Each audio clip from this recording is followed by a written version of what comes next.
Dansereau, bonjour. Bonjour. Je vous remercie d'avoir accepté cette conversation, entre autres sur le titre sur votre livre « À la recherche de l'objet d'amour perdu », où nous allons parler de psychanalyse et religieux. Michel Dansereau, vous êtes un personnage qui peut apparaître un peu particulier dans notre monde.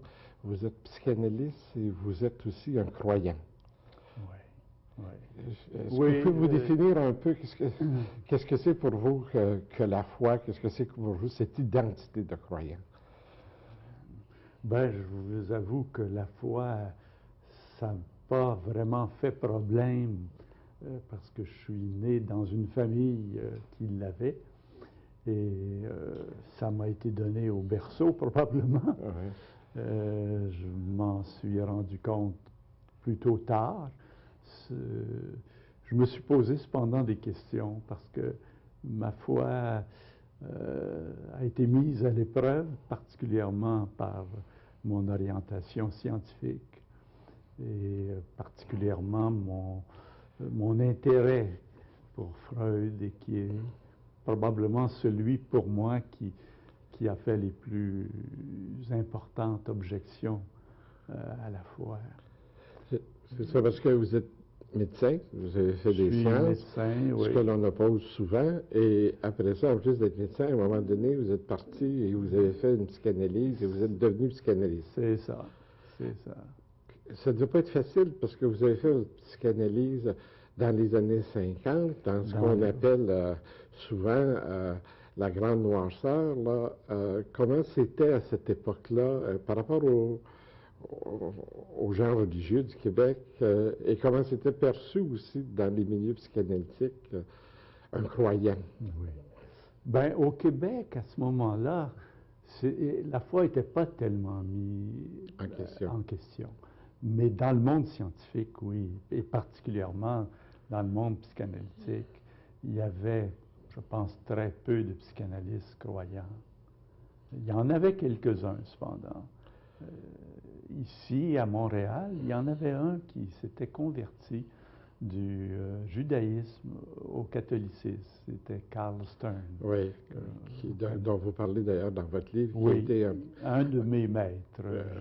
Un personnage important pour vous. Très important. Ouais.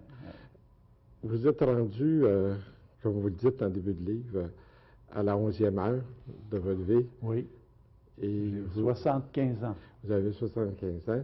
Et vous nous avez livré une somme assez extraordinaire où vous reprenez l'ensemble de votre production littéraire et j'ai l'impression l'ensemble de votre expérience, en psychanalyse et vous nous donnez un essai sur la personne. C'est ça. Un essai sur la personne, c'est une question. Je me suis aperçu en relisant mes premières contributions à la science que c'était déjà une notion que j'invoquais, qui me paraissait acquise et simple. Elle n'était pas remise en question. Tandis que maintenant, j'en suis pas sûr du tout si la personne n'est pas remise en question. Je pense même qu'elle est fortement remise en question. C'est assez paradoxal, parce que vous dites au début de votre livre, je pense, la personne c'est un objet de foi. Oui. En empruntant à Jasper, Karl Jasper, qui dit ça, je pense même littéralement, que la personne est objet de foi. C'est-à-dire qu'il faut avoir confiance en la personne. Mais pour ça, moi, je me suis dit, il faudrait savoir qu'est-ce que c'est qu'une personne. Qui est une personne? Parce que c'est pas évident. Moi, je pense que j'en suis une, que vous en êtes une, mais quand est-ce qu'on devient personne? Parce qu'aujourd'hui, en science, c'est le devenir. Hein. On sait qu'on est des êtres en évolution. On vient de je sais pas où, de peut-être nulle part, peut-être d'un lieu, et on va en quelque part, on ne sait pas encore très bien où. Et quand est-ce qu'on prend conscience qu'on est une personne? Le fœtus, l'embryon, est-il une personne? C'est une question d'actualité. Le vieillard qui a perdu ses fonctions, est-il encore une personne? C'est toute cette problématique que j'ai eu envie d'explorer. En même temps, si on vous disait, pourtant la personne, c'est évident, aujourd'hui, plus que jamais, on affirme la personne. Les lois les plus importantes dans nos pays, dans la Constitution ou dans des lois qui ont un statut spécial, c'est la charte des droits de la personne. Exact. Alors, on a l'impression dans notre société que plus jamais on l'affirme. On l'affirme, puis en même temps, on la bafoue. Parce qu'on la persécute, on la torture. Je ne sais pas à vous rappeler tout l'épisode de la dernière guerre. Et puis encore aujourd'hui, tout proche, qu'est-ce qui se passe? En fait, vous le montrez bien, cette ambivalence, ambiguïté autour de la réalité de la personne, oui. Et dans le mot lui-même. Et dans le mot lui-même, ça a été un peu à l'origine de ma réflexion. Quand je me suis penché sur le mot personne, toute l'ambiguïté. Personne, ça veut dire, il n'y a rien là, diraient les Québécois. Nobody, disent les Anglo-Saxons. Il n'y a pas de personne. Il n'y a pas de personne. Et puis, personne, c'est quelqu'un. C'est somebody en anglais. Alors, il y a tout de suite une ambiguïté, une ambivalence dans la notion même de personne. Et on peut référer à la pensée sartrienne qui la situe entre l'être et le néant. Alors ça, c'est une problématique qui me parle, qui m'a interrogé dès le point de départ. Et par ailleurs, si on est devant une réalité qui est entre l'être et le néant, une réalité éminemment ambiguë, personne, il y a personne, il n'y a rien, et la personne qui aurait des droits, c'est quelqu'un. Pour vous, il y a une évidence, par ailleurs, c'est le corps. C'est ça. Moi, j'ai été interrogé particulièrement en partant de ma discipline.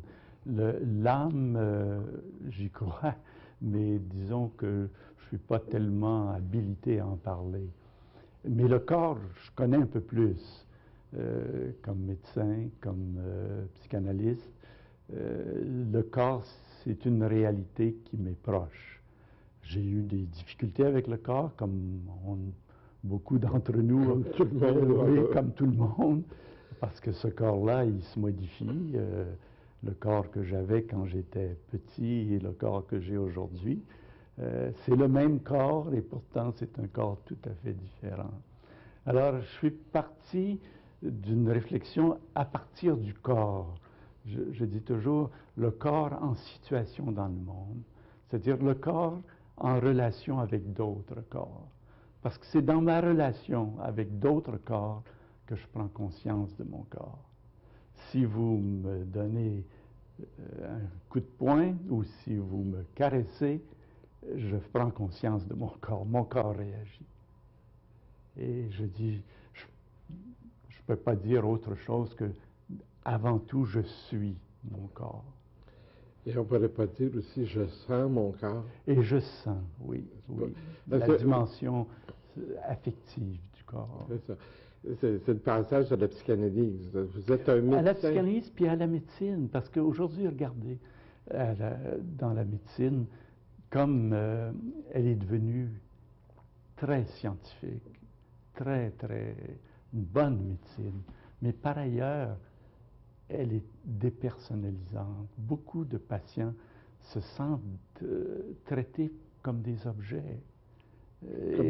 Comme seulement des somas, comme seulement des corps. Oui, mais et puis souvent des morceaux de corps. Vous avez des spécialités, et vous allez voir un ophtalmologiste, il ne vous parlera pas facilement de d'autres parties de votre corps que celui qui l'examine. Et même souvent, après un interrogatoire rapide sur votre subjectivité, ce que vous sentez, pourquoi vous allez le voir, il va surtout s'intéresser à l'objectivité de votre corps. Alors, c'est la dialectique sujet-objet. Qui est là, puis qui est une dialectique qui hante toute votre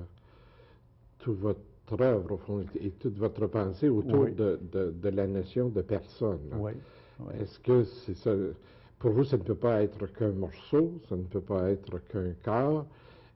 C'est un corps en relation et en relation avec les autres. C'est un corps animé. Et c'est dans ce sens-là que je retrouve l'âme. Anima. C'est un corps animé. Comme dans l'étymologie latine du mot personne, la personne.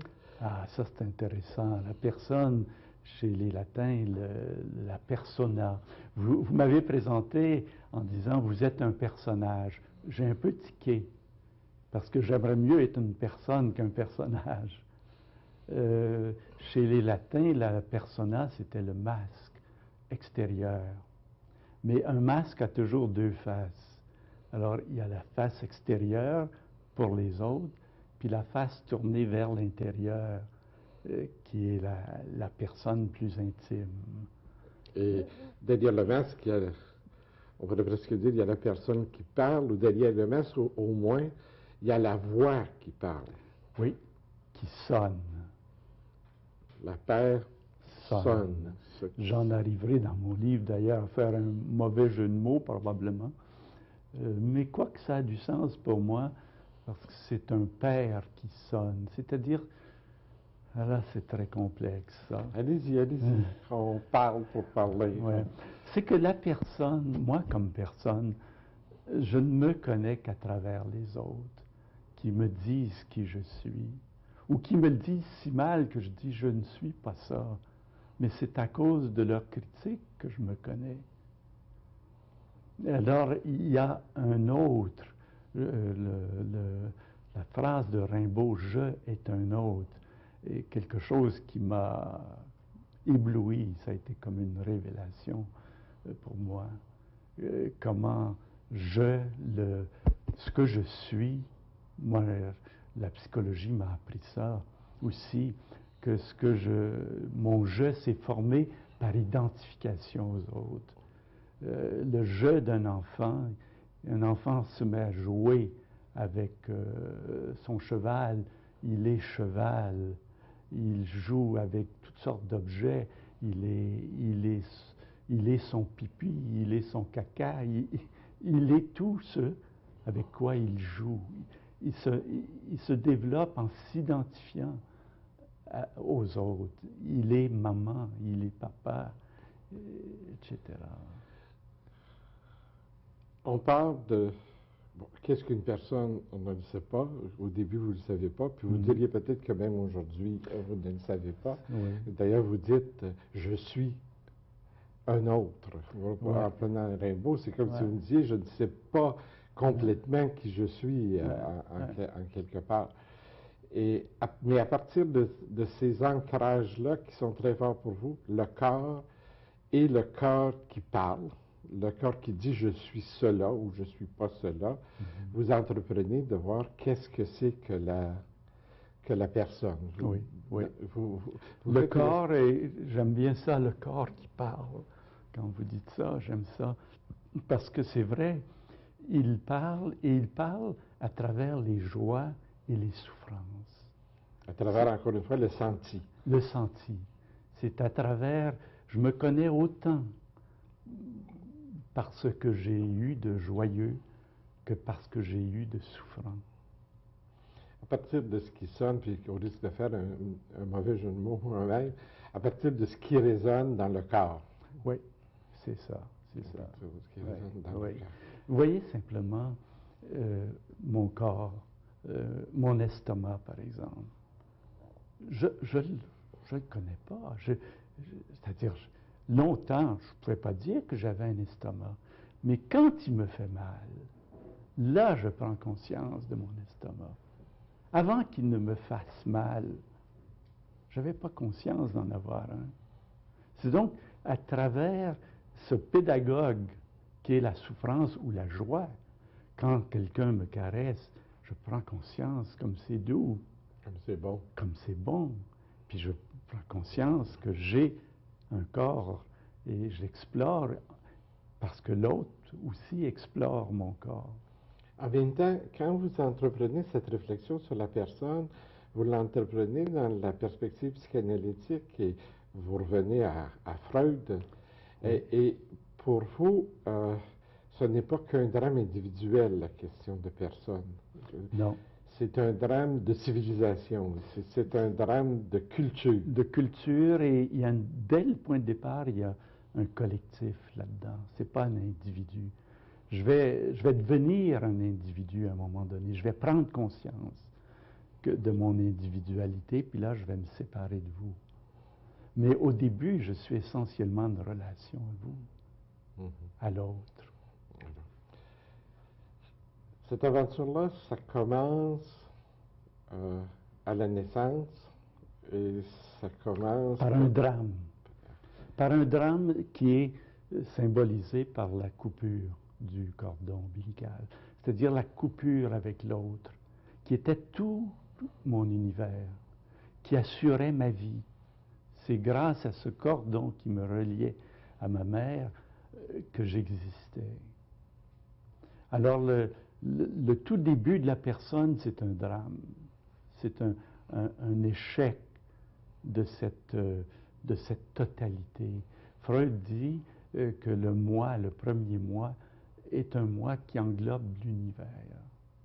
Il n'est pas encore différencié. Au début de Puis mon Piaget va nous le montrer encore mieux. Au début de mon existence, j'étais tout. Oui, tu étais tout, et puis tu vas conserver le désir d'être tout. Et ça, on a l'impression, en vous disant, que c'est une espèce de Big Bang. C'est Oui. une espèce de temps absolu, et ça va continuer. Cette espèce d'échec, ça va continuer parce que tout d'un coup, je vais me rendre compte que je ne suis pas tout, que le réel ne répond pas à mon désir. Et là, il y a quelque chose de très important qui va se passer. Vous y voyez le début d'un refoulement, d'une perte de quelque chose. D'une perte qui est en même temps la chance d'une prise de conscience. Et laquelle? Laquelle, c'est que je vais prendre conscience que je ne suis pas tout. Mais je vais prendre conscience aussi d'un tout qui est différent de moi. Donc, j'appartiens à ce tout, et pourtant je ne suis pas ce tout. Encore là, on se retrouve devant une espèce de paradoxe, là. Oui. Et à un moment donné, je découvre que j'ai une image. Je découvre que je suis un moi. Ou en tous les cas, je découvre que j'ai une image et je suis fasciné par cette image-là. Et Oui. vous avez un long chapitre sur le drame de Narcisse, qui est amoureux de son image et qui n'est pas capable de passer à autre chose. C'est ça, c'est ça. Narcisse, je dirais, c'est la première conscience qu'on a. Le drame de Narcisse, c'est le drame de la prise de conscience. Et Narcisse est un être passionné. Dans le mythe, on dit qu'il a soif. Il veut beaucoup. Et il veut boire. Et il arrive devant un étang d'eau. Et puis il veut boire, puis en se penchant, il veut étreindre l'eau, puis il voit l'autre. C'est comme un peu l'enfant devant le miroir, pour la première prise de conscience. Il voit l'autre, puis il le trouve beau. Puis il veut l'étreindre, il veut le posséder. Et il se lance dans l'eau pour l'étreindre, mais dès qu'il se lance dans l'eau, son image disparaît. Ça devient un éclaboussement. Et puis, le mythe dit qu'il est changé en narcisse, c'est-à-dire en une fleur. Qui est belle. Qui est belle, qui est juste là. Mais qui ne parle pas, qui n'a pas la voix. Qui ne parle pas. Et qui ne... Le drame de Narcisse, c'est ça.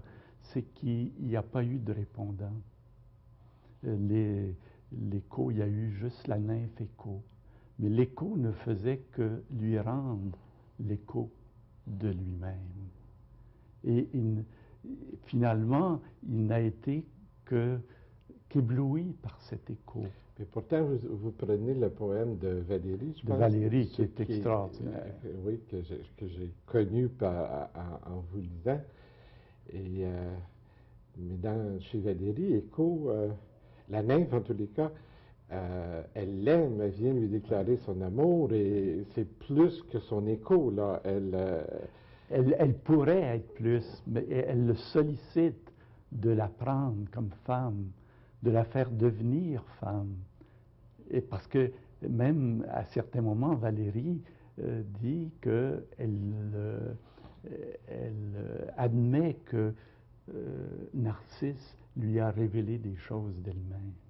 On se trouverait devant un double jeu de miroir. Narcisse n'est pas encore quelqu'un, quelque part. C'est ça. C'est un adolescent, puis l'autre qui scène, se cherche. Qui se cherche. Et l'autre scène qu'on évoque, c'est la scène de l'enfant dans le miroir, qui n'est certainement pas personne, en tous les cas, dans son développement complet, là.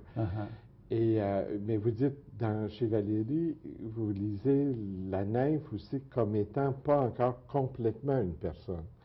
Comme étant quelqu'un qui vient dans un autre jeu de miroir. Oui, la nymphe est d'abord comme une alter ego. Oui. C'est une fille, d'ailleurs. Une double? C'est une fille comme Narcisse dans le mythe, et le fils du fleuve, et puis d'une nymphe. Et la nymphe est aussi donc une sœur. Et ça pose tout le problème de la relation homme-femme, du fils et de la fille. Et est-ce qu'ils vont se reconnaître? Est-ce qu'ils vont réussir éventuellement à faire l'amour? Et de toute évidence, Narcisse n'est pas capable de faire ça. Narcisse gêne, en quelque part, il dit presque je voudrais, mais il n'est pas capable, c'est lui qui est le plus beau. Oui, il est ébloui par sa beauté. C'est ça. Et ça a quelque chose, des fois on en fait une affaire péjorative, mais pour moi c'est pas péjoratif. C'est l'être humain qui a d'abord à découvrir sa beauté et qui n'est pas un nobody. Il n'est pas rien. Il a découvert son propre corps. Son propre corps, ses propres valeurs, sa propre qualité d'être. Et surtout son désir. Parce que d'ailleurs, quand vous parlez de Narcisse, vous parlez en psychiatrie d'un cas de figure, je ne me souviens pas le thème technique, mais il y a des gens qui ne parviennent pas à voir leur corps. Oui, dans la pathologie, c'est ça. C'est se regarder dans le miroir et... Maupassant a une belle nouvelle là-dessus, de cet être qui souffre d'un trouble psychiatrique, avec des grands noms savants, là, peu importe, mais qui regarde dans le miroir et puis qui ne voit rien. Comme les vampires. Ah, ça l'affole. Comme les vampires, on dit que les vampires ne se voient pas dans le miroir. Voilà. Et comme Narcisse, c'est des gens qui ont soif. Et le vampire, c'est ça, c'est celui qui est accroché à son désir de boire le sang. Et le désir de boire, c'est comme le désir de la mamelle. Hein? Les gens ne sont pas capables de parler, qui ne sont pas capables de prendre, mais qui sont encore en soif. C'est ça. Complètement. Ouais. Vous parlez à un moment donné de la colère de la nymphe qui se révolte devant le refus de la fin de nous recevoir, c'est le cas de le dire, de Narcisse. Et à ce moment-là, vous dites les féministes arrivent. Oui, les autres nymphes, ça c'est beau dans le poème. Vous voyez les autres nymphes qui disent à la nymphe principale, ce que Valérie appelle la prime nymphe, la prima donna, si on peut dire, et qui disent si Narcisse ne veut pas te voir, qu'on le griffe, qu'on le frappe, qu'on le défigure, ils ont une colère. Et c'est la prime nymphe qui met un holà à leur colère, parce qu'elle l'aime.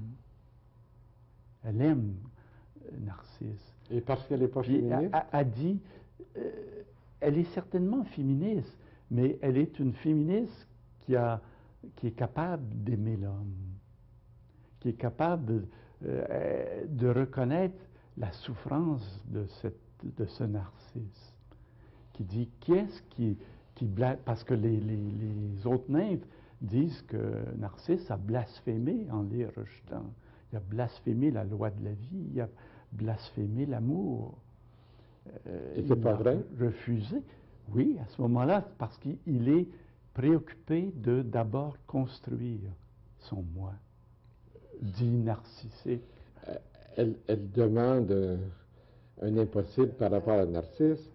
Puis, tandis que la prime nymphe dit, attention, attendez, donnez-lui une chance. C'est ça. En même temps que je me disais, quand j'ai commencé, c'est au début de votre livre, ça, je me suis dit, il est un petit féministe qui va être surpris. Parce qu'après, d'ailleurs, vous parlez des sœurs féministes un peu plus tard. Mais je reste j'ai trouvé ça dur, cette vision du féminisme, où elles sont là en furie. Et je me suis demandé, il ne fallait pas nuancer là, ce que vous faites aujourd'hui dans votre propos en disant la prime nymphe, elle est féministe aussi, mais elle est aimable. Mais moi, je ne sais pas si. J'ai pas l'impression que les féministes sont toujours. Il y a une colère, mais si. Elles ne sont pas capables, mon expérience, sont capables aussi d'aimer les hommes. Ben, c'est notre espérance. C'est ça, oui. c'est ça. Mais c'est pas évident. Parce que c'est pas évident d'aimer. Il y a beaucoup de... On a beaucoup, voyez-vous, Narcisse, il a renoncé à quelque chose. Il a renoncé à être tout. Mais les féministes aussi, elles ont à renoncer. Elles doivent s'affirmer, mais leur affirmation a une limite. Et qu'est-ce qui va mettre cette limite-là, sinon l'autre, qui va dire, oui, c'est vrai, tu as le droit d'être, mais moi aussi. On va revenir à ça oui. un peu plus tard. Il y a un premier Narcisse, en quelque part, de toute façon. S'il réussissait, s'il dépassait le mythe de Narcisse, il ne devenait pas qu'une fleur. Narcisse va devoir... oui. Allez-y. C'est ça, il n'y a pas seulement le narcisse que je dirais psychiatrique. Souvent, la notion de narcisse, c'est péjoratif en psychiatrie. On dit, oui, ça devient presque une injure, tu n'es rien qu'un narcissique. Alors que le narcisse est beau. Il faudrait l'aimer si on veut qu'il aille plus loin. Si on veut qu'il ne se referme pas sur sa propre beauté, mais qu'il s'ouvre à tout le reste. Et ça, le poème de Valérie le dit magnifiquement. Narcisse ne répond pas aux arbres, ne répond pas, il ne voit pas tout ce qui est autour. Il voit juste sa figure, qui est belle, mais qui n'est pas unique.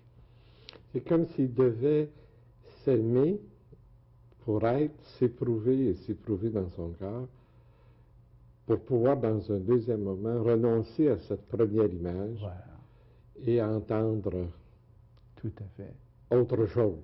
C'est ça. Et là, il va y avoir une espèce... Et retrouver une relation, mais différenciée cette fois. Voyez-vous, il est parti on est parti, je suis tout. L'enfant est tout. La première impression, c'est qu'on fait partie de tout. Et puis, on a à se différencier. Et après, une fois différencié, retrouver une relation à l'autre en tant qu'autre. Et moi aussi, je suis l'autre pour l'autre. Et là, donc, on retrouve une appartenance au tout. Je retrouve une appartenance avec la nature que je dois respecter. On est, en quelque part, avec l'analyse du mythe de Narcisse qu'on vient de faire, là, on est dans une espèce de monde de la relativité. Narcisse n'est pas rendu là. Les nymphes furieuses voudraient qu'il soit rendu là.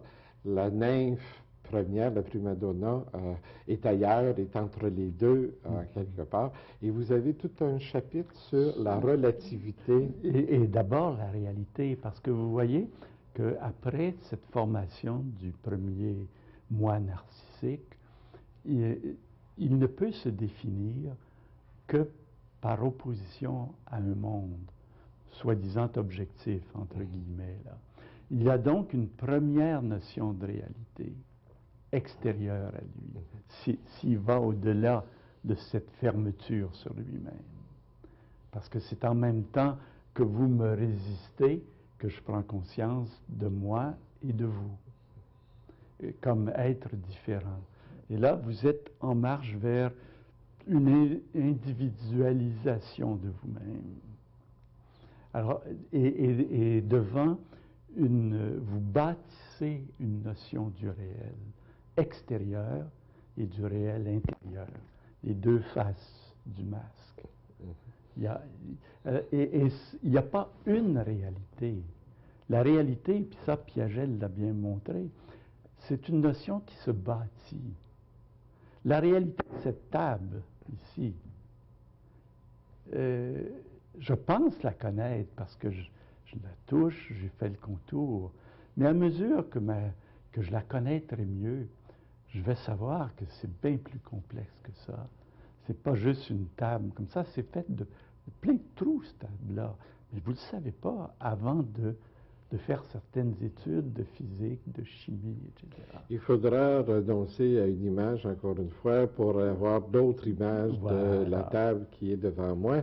Ouais. Et à un moment donné, vous dites, vous parlez de la relativité de cette réalité. De la réalité, oui. Et vous nous donnez 3 types de savoir.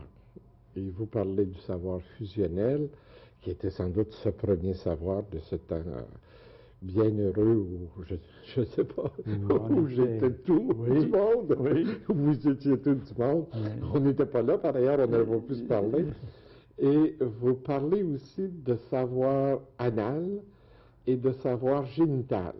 Oui. Ça, c'est parce que j'emprunte à la psychanalyse qui décrit des phases dans le développement d'une personne, dans le développement du moi. La phase orale, où je veux tout prendre, la phase anale, puis la phase génitale. Ce serait un peu long, là, d'entrer là-dedans, mais et à chacune de ces phases correspond un sentiment de la réalité. Pour celui qui est assoiffé, tout est dans la bière ou dans le vin qui prend. Le monde, c'est avant tout quelque chose à boire. Et puis, plus tard, au niveau anal, le monde, c'est surtout quelque chose qui me fait chier. C'est quelque chose qui se dote de d'autres qualités. Puis au niveau génital, évidemment, c'est encore une autre réalité. Mais on peut peut-être reprendre un peu, sans entrer dans les thèmes techniques, reprendre le thème du savoir anal et du savoir génital. Okay. Dans votre texte, bon, au niveau du savoir anal, il y a quelque chose de « le monde me fait chier » et je peux le dire. À la phase anale, on dit non. On dit non même sans objet. C'est le plaisir de dire non. Et en même temps, quand vous parlez du savoir anal, vous parlez vous avez une expression, compter ces petites crottes-là. Mais j'avais l'impression, en vous lisant, puis vous me direz si j'ai raison, que dans le savoir anal, il y a une espèce de plaisir de l'objet et de plaisir de l'objet à distance. Oui. Et toute une espèce de monde de propreté aussi. Et vous dites à un moment donné, dans le monde anal, l'objet est là, mais je ne le sens pas. Et ça va être dans la prochaine phase, la phase génitale, vous allez dire, c'est un savoir de vie. C'est un savoir complice de vie. Le savoir génital. Mais la caractéristique du monde anal, c'était de voir, de placer, d'être en distance, en quelque sorte. Et puis c'est important dans l'édification d'une personne, d'un moi. de prendre conscience que je ne suis pas tout. Mhm. Donc, il faut que je mette à distance ce qui n'est pas moi. Tout ce qui est déplaisant, je tends à m'en séparer. Tout ce qui est plaisant, je serais tenté de me l'accaparer. Alors, il y a une première notion d'objet qui se fait là. Et puis, il y a une certaine science qui est essentiellement anale, qui est caractérisée par un savoir très objectif.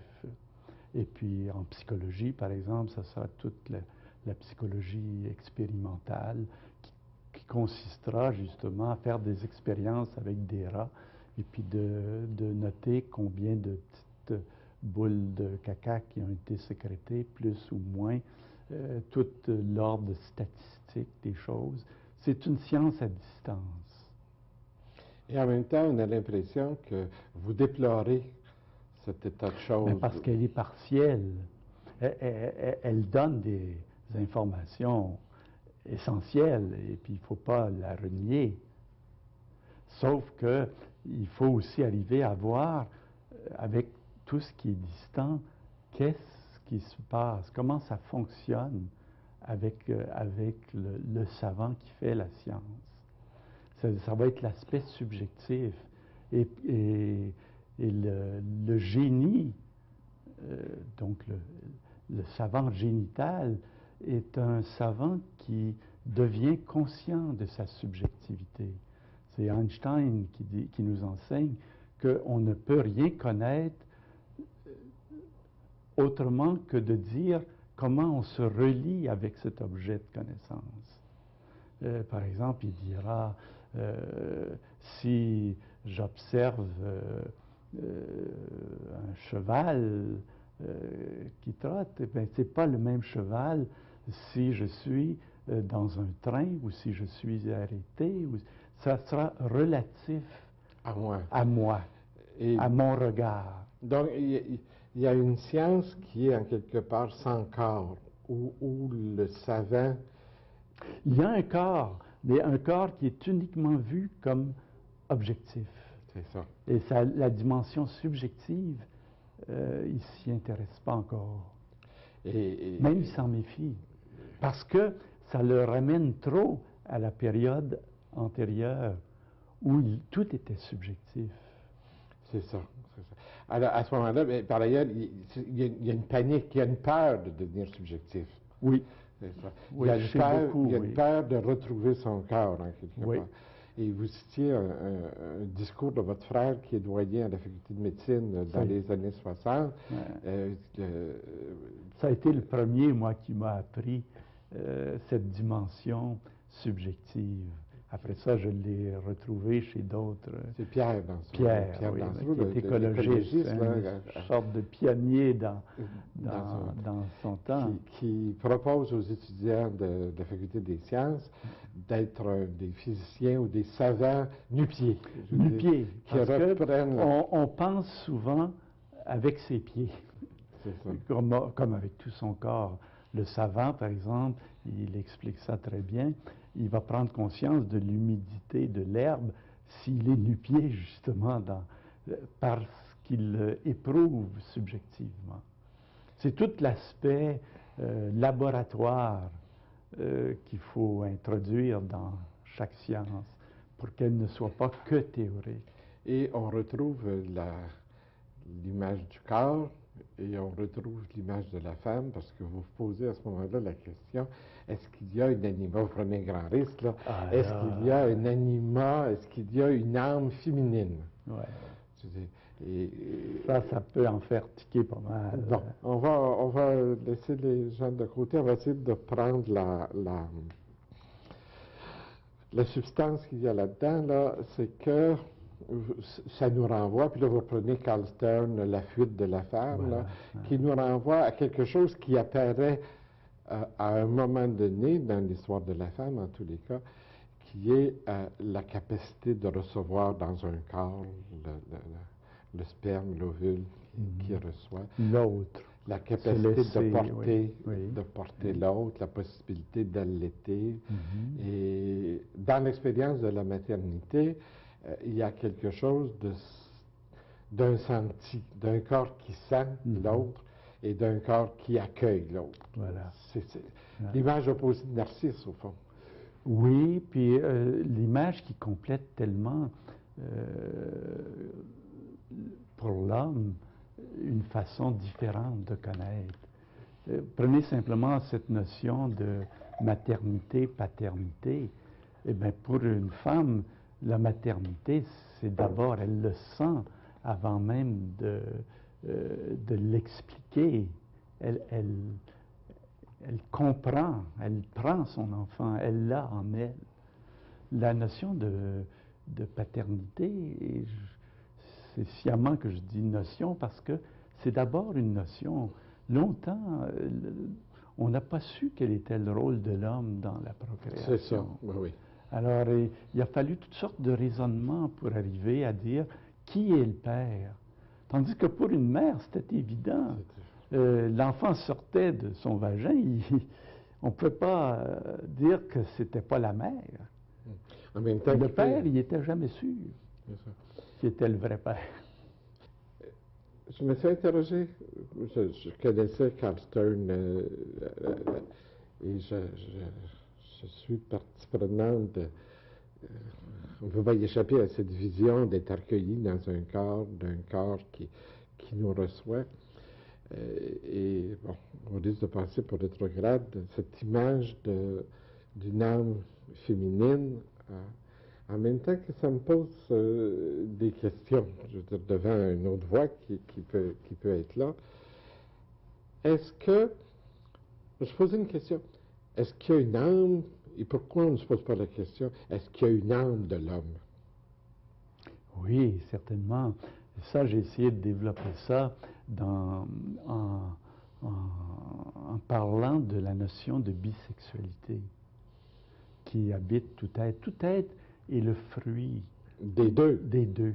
Oui. Donc, il y a un bagage génétique féminin et un bagage génétique masculin qui lui vient de son père et de sa mère. Et le petit enfant est un être incertain. C'est drôle parce que quand vous parlez de l'âme de la femme, vous ne faites pas intervenir cette bisexualité-là. Vous parlez de l'âme d'une animal. Et quand vous arrivez à l'âme de l'homme, je n'ai pas d'objection, vous parlez de bisexualité. L'anima, voyez-vous, c'est une notion, dans le contexte où je l'emploie, c'est une notion qui vient de Jung. Oui. L'animus et l'anima. Oui. Et Jung dit très bien que les deux, hommes comme femmes, tous les deux ont un animus et un anima. De sorte que cet anima-là, elle ne serait pas à plaquer nécessairement sur les femmes. Non, il y a des femmes qui ont plus ou moins d'anima ou d'animus. Et il y a des hommes qui ont des qualités féminines énormes. On est toujours avec des problèmes d'image. On est toujours avec des problèmes de recomposition d'image. Et vous avez une théorie sur l'imagination qui a quelque chose de fascinant. C'est ça. C'est que, oui, il y a un piège dans l'image. C'est pour ça que j'aime mieux parler, mon chapitre s'appelle l'imaginaire. C'est une sorte de phénoménologie de l'imaginaire. Parce que l'imaginaire, c'est beaucoup plus que des images. Longtemps, on a pensé que l'imaginaire ou l'homme, l'être humain, la personne, devait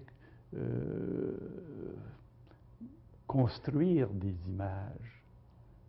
Et souvent, c'est d'ailleurs l'inverse. Et l'imagination, c'est pas simplement, Bachelard montre ça très bien, que c'est pas simplement la capacité de former des images. Vous faites des images de moi, moi j'ai des images de vous, mais c'est la capacité de déformer les images. Le poète est celui qui déforme continuellement les images. C'est un iconoclaste. C'est un destructeur d'images pour en former d'autres, inattendus, qui nous étonnent. Je est un autre, c'est étonnant. Depuis ma part, c'est pas évident. Il y a l'architecture, la statue la sculpture de mon livre, qui est par Votre beau-fils? Oui, ça donne d'être mon beau-fils, une belle adon, et qui nous a donné justement cette sculpture d'une main, d'un corps dont la tête est remplacée par la main. La main, l'artiste pense avec sa main. Le sculpteur, il pense avec ses mains. Il pense avec ses mains qui sentent. Qui sentent. Et il a d'ailleurs pris sa propre main pour la sculpter. D'accord. Et c'est inattendu, mais ça nous fait rêver. Alors l'image doit toujours aller, il y a un au-delà de l'image. L'image nous invite à rêver, à faire d'autres images. Le rêve est essentiellement un foisonnement d'images, étonnant, qui ne se supporterait pas à l'état de veille. Vous qui êtes vous, puis qui devenez un animal, ou qui devenez mon père, ou qui devenez mon fils. Et qui deviennent tous les personnages du rêve oui, en même temps. S'arrêter à une image, c'est toujours s'enrayer. C'est pour ça qu'il y a une sagesse extraordinaire dans la Bible. Les musulmans et les juifs disent ne vous faites pas d'image de Dieu. Parce que c'est l'emprisonner, c'est le déformer, c'est le pétrifier. La fonction de l'imaginaire, ce n'est pas... C'est de défoncer continuellement les images, d'aller au-delà. Certes, un athée comme ça parle de transcendance de l'imaginaire. C'est quelque chose qui nous amène plus loin que... Oui, qui nous amène plus loin. Oui. Et on retrouve l'ambiguïté, le paradoxe de la personne qui était entre un masque et un au-delà, voilà. Un au-delà du masque, une voix. Et pour vous, le moment du rêve, pour vous, le moment de l'imaginaire, c'est le moment le plus important. C'est le moment le plus fondamental. Voyez le personnage dans une pièce de théâtre ou dans un roman. C'est extraordinaire parce que ça nous fait... On est obligé de continuer. Si c'est une grande pièce, on est obligé de le réinterpréter périodiquement. Édipe, Hamlet, tous les grands personnages. C'est pas juste une image figée. C'est quelque chose qui appelle à être réinterprété continuellement. Vous parlez des grandes pièces, mais ce n'est pas simplement les grandes pièces où vous n'êtes pas cohérent avec vous-même, parce que dans votre œuvre, vous citez, dans votre mode d'écriture, vous citez plein de gens, c'est quelque chose de fascinant. Freud, Ferenczi, les psychanalystes, c'est bien entendu, mais vous parlez des physiciens, des écologistes, vous donnez une grande importance aux poètes, mais vous donnez aussi une importance à Woody Allen, et vous avez des caricatures où c'est même Philomène qui est là. Et Peanuts. Et Peanuts. Comment vous expliquez ça, cette espèce de catholicité, cette espèce d'écuménisme culturel qui prend tous les chefs-d'œuvre, et puis on pourrait dire n'importe quoi aussi. Comment vous expliquez ce mode d'écriture? Mais voyez-vous, là, vous arrivez peut-être à l'essentiel de ma démarche ou de ce qui m'a motivé. C'est que moi, ce qui m'a servi de filon pour savoir qui était une personne, ça a été une réflexion sur le drame fondamental dont on parlait tout à l'heure, cette rupture avec l'autre et cette recherche continuelle d'objets d'amour perdus. On a perdu, symboliquement, c'est d'abord sa mère, mais c'est peut-être aussi beaucoup plus, parce que c'est tout le monde, toute la fusion qu'on a perdue. Alors, ce qui m'a servi de piste, c'était la recherche, puis je fais un clin d'œil évidemment à Proust. Oui. C'est au lieu de la recherche du temps perdu, c'est à la recherche de l'objet d'amour perdu. Et ça a été mon filon. Et il y a j'ai cru déceler cette recherche-là chez tous ces gens dont vous venez de nommer, que vous venez de nommer. c'est vrai aussi bien de Shakespeare et puis des très grands que du libertin qui cherche, que du Don Juan, qui cherche à travers ses amours multiples quelque chose qui n'est jamais satisfaisant pleinement. Et il est continuellement à la recherche d'un objet d'amour perdu. D'un objet vis-à-vis duquel il se pose dans un savoir anal en le tenant en distance, en disant je ne veux pas sentir, ou Oui. qu'il accepte et Oui. qu'il accueille dans son corps, dans le senti. Oui.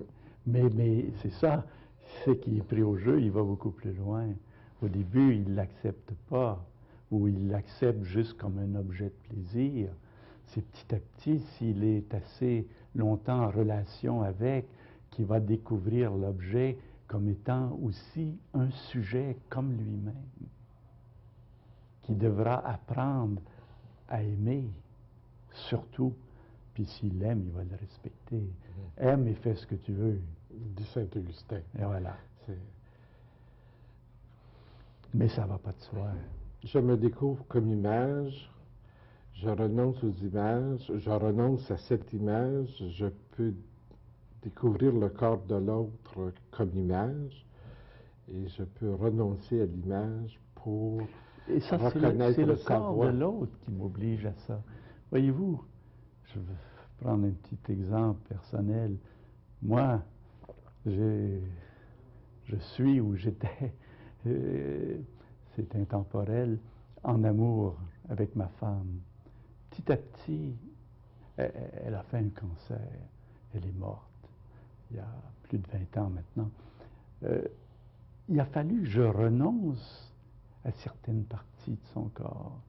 Elle a perdu, elle s'est fait opérer d'un sein, puis bon, enfin, je ne rentre pas dans les détails, mais elle m'a appris qu'est-ce qui était l'essentiel d'elle-même, parce que je ne l'aimais pas moins, je l'aimais plus. Je la voyais comme une combattante qui voulait rester en vie, qui veut toujours rester en vie, et que pour moi est restée vivante. Même si Au-delà de l'image du au-delà corps de mort. l'image, oui, exactement. Au-delà de l'image. Ça va jusque-là, au-delà. Et là, ça m'amène au chapitre qui me tient le plus à cœur, qui est la place de la mort dans l'édification de la personne. Et comment on doit passer à travers des pertes multiples. Vivre, on a l'impression que vivre, je ne sais pas si ça résumerait votre livre, mais autour de la parole « je suis un autre », je me disais, quand j'essayais de comprendre ça, je me disais, je suis donné. En quelque part, en tous les cas, je ne me suis pas fait. C'est ça. Je suis... La vie, on me l'a donnée. On me l'a donné. Puis moi, j'ai eu à la transmettre, à la donner à mon tour. Je ne suis pas encore rendu là, mais on me l'a donné et il y a un abîme. On m'a donné, mais aussi on ne m'a pas tout donné. On m'a même, à un moment donné, j'ai même eu l'impression qu'on me laissait seul. Puis ça, c'est l'expérience de la solitude que tout être qui réfléchit un peu ne peut pas ne pas faire. Peut pas s'il accepte de la sentir. Narcisse le fait, ça. Il dit « je suis seul ».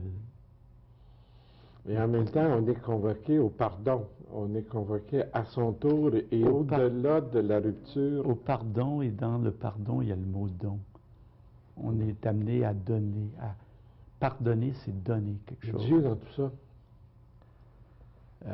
Dieu, je pense qu'il est continuellement interrogé à travers notre recherche. Pourquoi est-ce qu'on recherche autant un objet d'amour? Moi, comme croyant, je pense que, comme dit saint Augustin et Pascal particulièrement, c'est parce qu'il y a un amour dont on a une sorte d'effigie ou d'image quasiment dans nos gènes qui nous habite au plus profond de nous, que certains appellent Dieu, que d'autres appellent l'amour. Dieu, Saint Jean dit Dieu est amour. tous ceux qui aiment connaissent Dieu. Ce n'est pas une question de catholicisme ou de dénomination. C'est ça. Par ailleurs, autour de Dieu, est-ce que vous n'avez pas l'impression que très souvent, on est en panne d'imaginaire et que... Oui, oui, c'est ça, notre imaginaire est fermé. Spinoza dit qu'on ne peut connaître Dieu que par l'imaginaire. C'est très vrai. C'est très vrai. Dieu, Saint Jean dit, personne ne l'a vu. Mais ce que... Le Fils de l'homme, lui, nous l'a montré. Le Fils de l'homme, c'est nous. C'est Jésus, mais c'est nous. C'est à nous d'en parler si on pense qu'on a quelque chose à dire. Et pour vous, il a été possible de parler du Fils de l'homme en parlant aux gens qui vous ont parlé de leurs rêves, oui, qui vous ont parlé de leur grande bataille avec les images, et oui. vous les convoquez à passer à l'imaginaire. Oui, à approfondir leur image et à retrouver le mouvement dynamique qu'il y a dans l'imagination, alors que l'image, elle est comme figée. Elle donne un instantané, mais elle ne donne pas le mouvement qu'il y a. Michel Dansereau, je vous remercie. Merci à vous.